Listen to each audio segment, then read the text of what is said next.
Broker Bulletin acknowledges the traditional custodians of all the lands across the country on which we record our podcast and pays its respect to all Aboriginal and Torres Strait Islander people.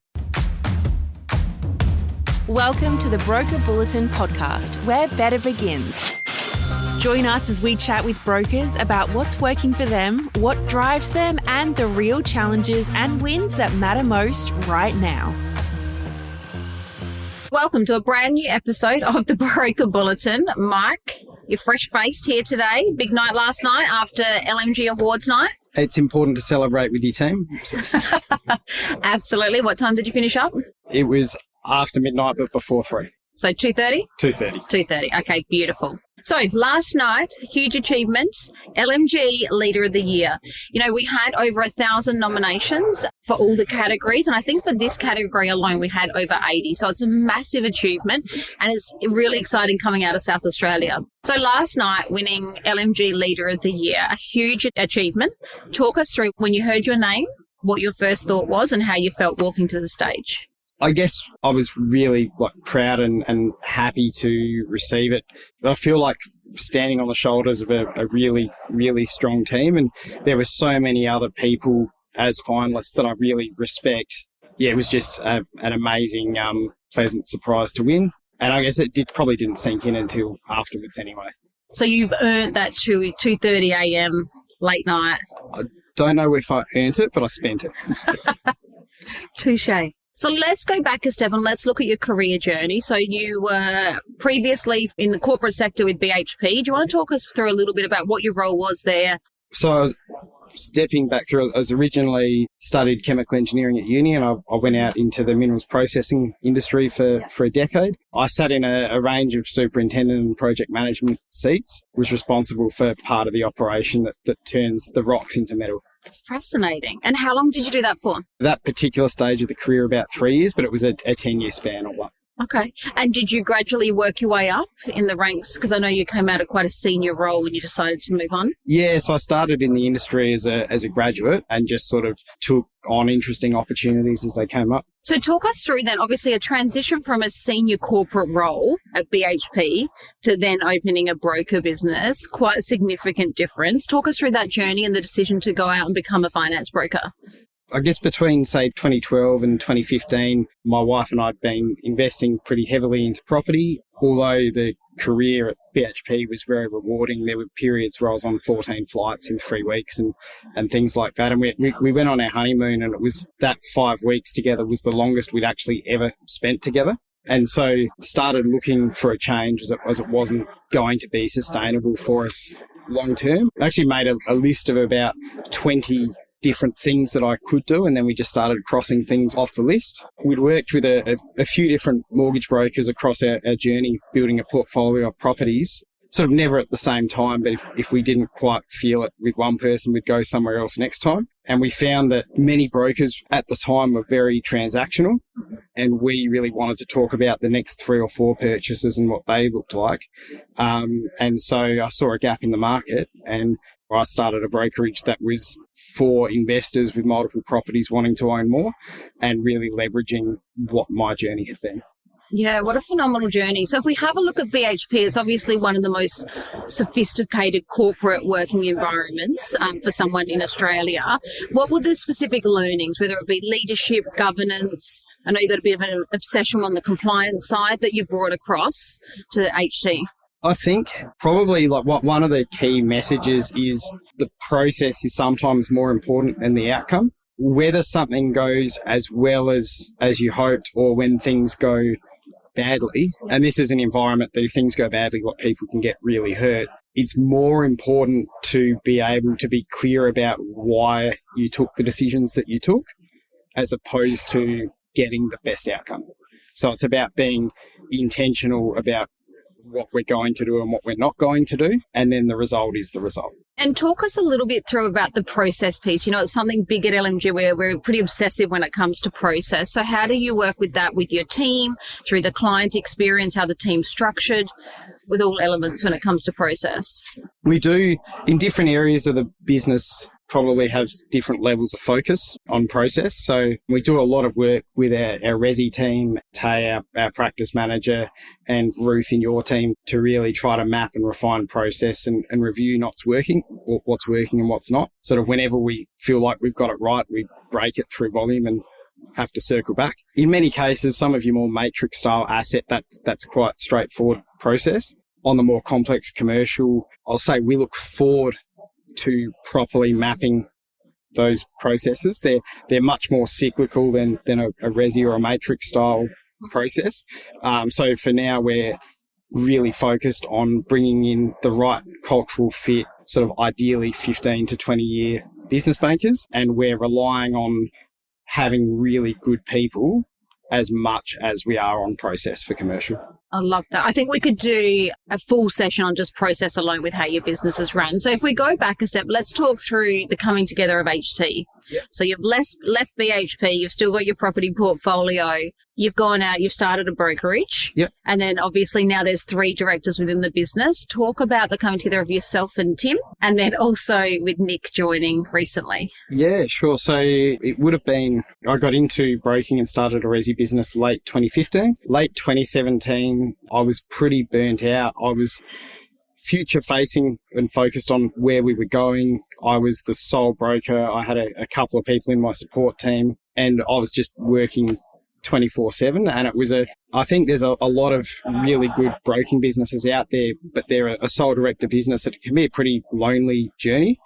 And so after some burnout, I really wanted to take our business in the commercial direction, because looking at the market share, the fact that banks weren't investing in their frontline teams, there was a phenomenal opportunity there, but I just did not have the capacity to keep myself paid, keep my team paid, and learn commercial and try to sort of break into that space. So Adelaide being Adelaide, it's a pretty small place. So Tim, it turns out his father's business partner is married to my sister. So I knew Tim a little bit through that. We're all intertwined in some way. Yeah. I was working with a business coach at that time that had sought Tim out on LinkedIn because he looked like someone that maybe was ready to leave corporate. And so we were introduced this way. Tim had about 15 years banking experience as NAB in corporate bank and then prof services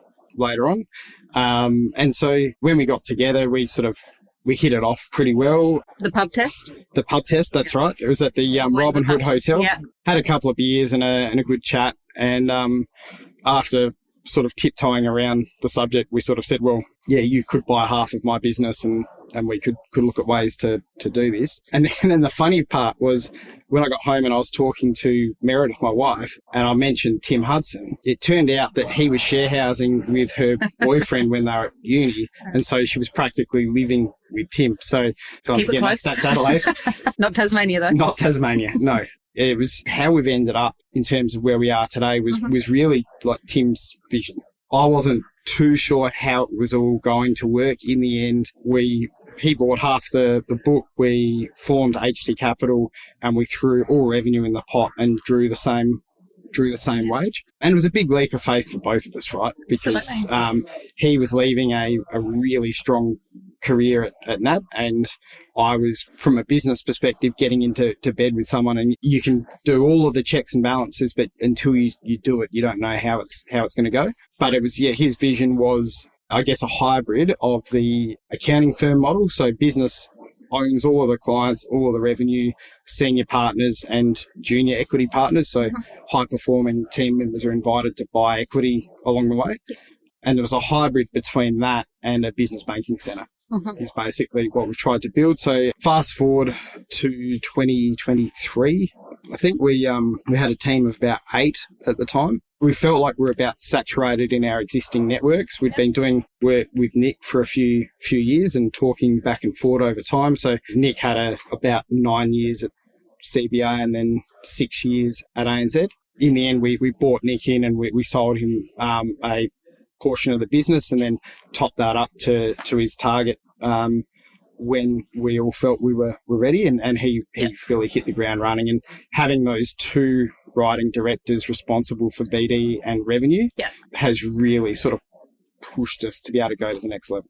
Yeah, absolutely. So can you talk me through, so now you're a business that has 3 directors, you have 2 writing directors, and then yourself as a non-writing director. Yep. So one of the questions I get often from all around Australia with your business is, how do you fill your day? So as a non-writing director, what does that look like? And it is quite varied. You know, you might get out of bed with a plan, and then you get into the office and plans change. Yeah, and a headache if you get home at 2 a.m. I'm pretty good today. When we really look at it, we've got Nick and Tim responsible for revenue, and we're sort of splitting that more between origination and delivery. And then on my side of the fence, we've got ops, finance, risk, strategy, and tech.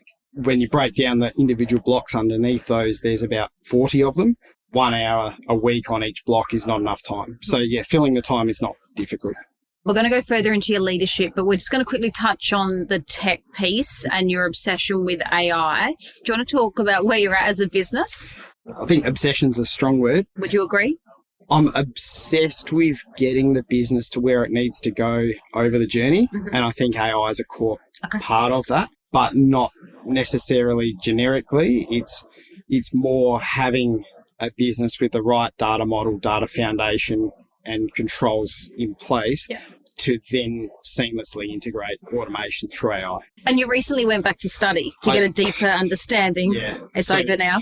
When Luke from Safety Culture was talking yesterday, he talked about naivety as something that drives you forward, or as a superpower. And I've done so many things over the last few years that if I'd had any understanding of how hard they were going to be, I wouldn't have taken them on, right? Yeah. But then once you're in it, you're in it. So 2022, I started hearing about ChatGPT and thought that here's the next gimmick.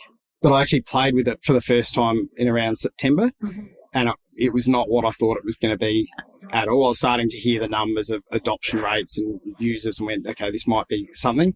January 2023, so less than 3 months later, I started a Master of FinTech, which was a 3-year full-time degree while running the business. Intense. Yeah. So it was, you set out and you go, look, I can give up 20 hours a week for 3 years, sure. But about 6 months in, it doesn't really feel like that anymore. Yeah, absolutely. So if we go back to the leadership piece, winning Leader of the Year, it's a huge achievement, as we've said. Something really strong in your business is the retention of team members and the longevity with the team that you're building.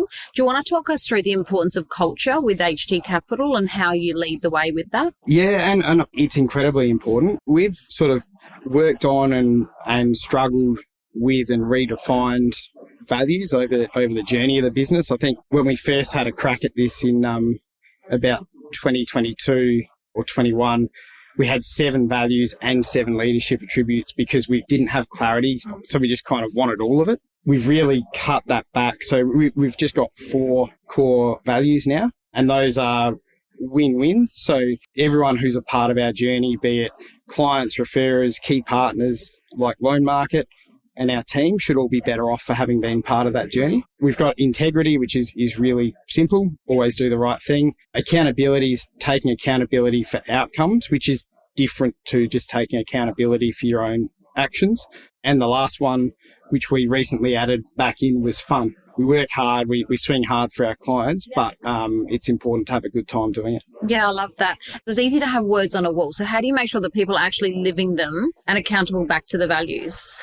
We're really fortunate in the sense that we've got a couple of people that work from home a day or 2 a week, but most of the time, most of the people are in the office.